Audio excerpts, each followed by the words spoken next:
శ్రీమంతుడై కొత్త అల్లుడు అత్తారింటికి వచ్చాడు, అమ్మాయి బుగ్గలో ఎర్రటి సిగ్గులు తెచ్చాడు.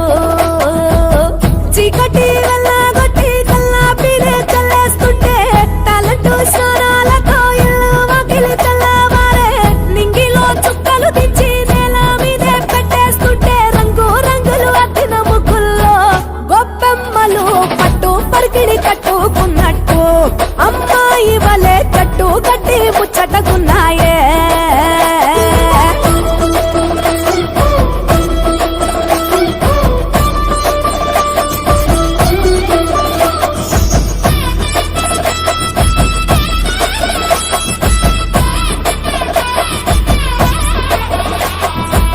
పురాణ మోపు గట్టి రంకెలేసే ఎడ్ల పోటీ, గుడి గంటలు మోగేనట పండగనే చాటి, కంజు భలే ఈల కొట్టి